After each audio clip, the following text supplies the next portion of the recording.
the decision of the leadership of the Independent National Electoral Commission to send back the petition purportedly written by over 250 constituents of Senator Natasha Akpoti-Uduaghan has temporarily halted the process of recall initiated by these constituents. Happy as the news appeared yesterday when it was released by INEC, there are four fundamental questions arising from the purported process of recall initiated by constituents of Kogi Central Senatorial District of Kogi State. And it is these questions I tend to provide some answers in my analysis.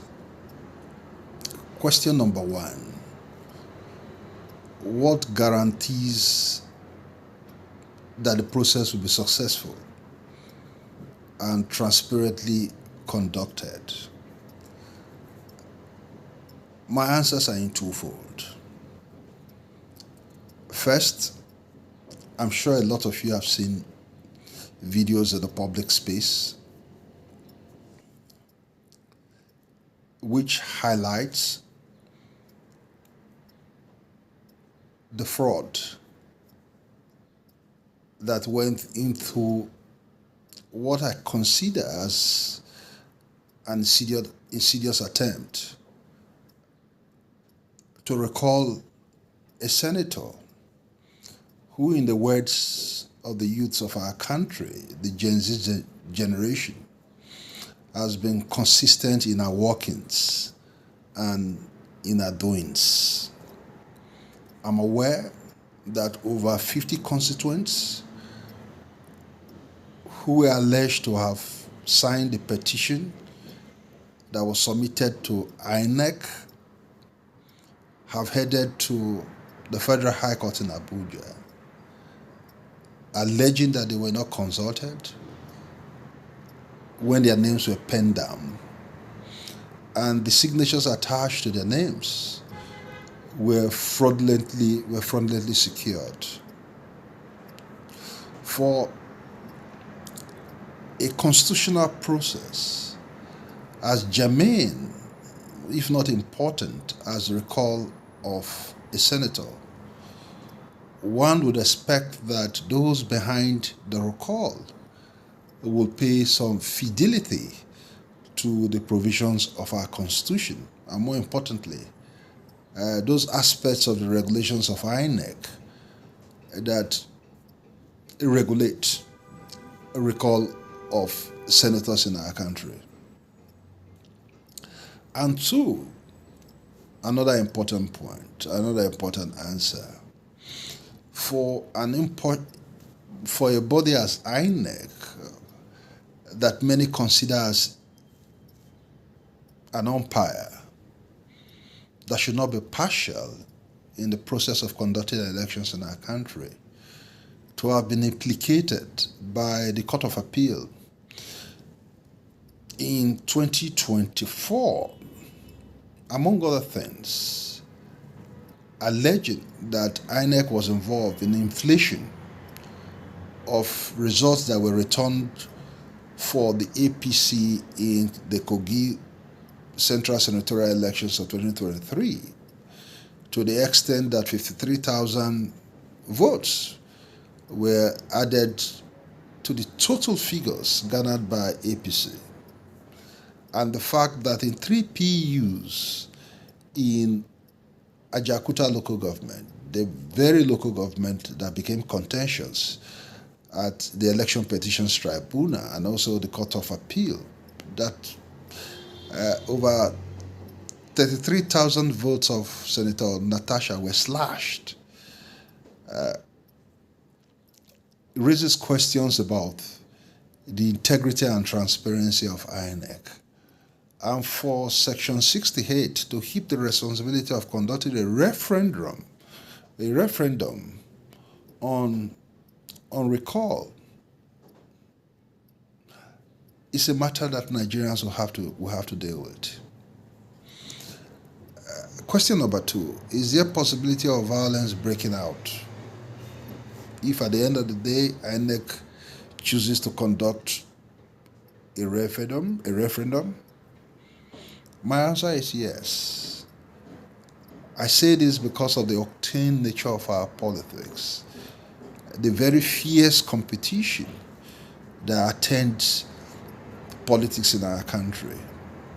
And nothing has become more fearsome and fierce as the politics surrounding the suspension of Senator Akpoti Natasha, and the forces that have shown their hands that are arrayed against this senator, not only in Abuja, but in her home state of Kogi State. And if the elections in which she was returned by the Court of Appeal was massively rigged in 2003, and Ajaokuta local government area became a flashpoint, nothing suggests that that same local government will not be a flashpoint if referendum is eventually conducted. Question number 3: who is behind the recall? I can't speculate here,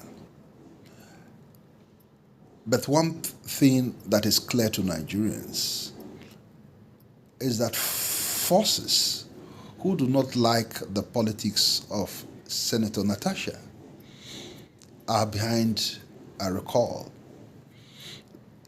These forces are located in Abuja and in Kogi State. But if you look at the pictures and videos that have found themselves in the public space, and the principal characters involved in the recall petition, holding meetings, taking photographs with ex-Governor Yaya Bello, I can't put it beyond him that he's the central figure behind the recall of Senator Natasha. And also do not forget that in the months preceding the elections in 2023, there were bitter and acrimonious politicking between Natasha's camp and ex-Governor Yaya Bello. Perhaps for a man who is presently standing trial for fraud and who is out in the cold politically, he may want to consider this small window as one opportunity for him to enter the hallowed chambers of the National Assembly. With that primitive sense, like many of them do have, that the hallowed chambers present to them some comfort of humility against the reach of our criminal laws. And question 4: what are the implications of the recall of Senator Natasha? My answers here would be: 1, the recall will implicate the integrity and accountability and sense of responsibility of the impartial arbiter, INEC. If you recall what transpired at the Court of Appeal, and the fact that the Court of Appeal uncovered humongous fraud in which votes were increased for the ruling party and votes for Senator Natasha were reduced. This recall process would tell and if not practically show us if INEC has abandoned its bad behavior. Two, if the recall is successful, it will give flesh to the very provisions of Section 68 of the Constitution, which deals with recall. And for the first time, again, I use the conditional word if. If it is successful, it will highlight the fact that the cumbersome process for recall of serving senators and members of House of Representatives of a country can be overcome if people are diligent and they pay fidelity to the process as enunciated in the regulations of INEC. And three, I think this is important, it will heighten inter-party relations in the home state of Natasha and of course nationally at the National Assembly. Don't forget that increasingly in the past seven months, opposition parties have been losing their seats to the ruling party. For someone that has spoken as Senator Natasha, I do not see how her recall will not create some tensions between opposition parties and the ruling party in the National Assembly. Thank you. Have a nice day.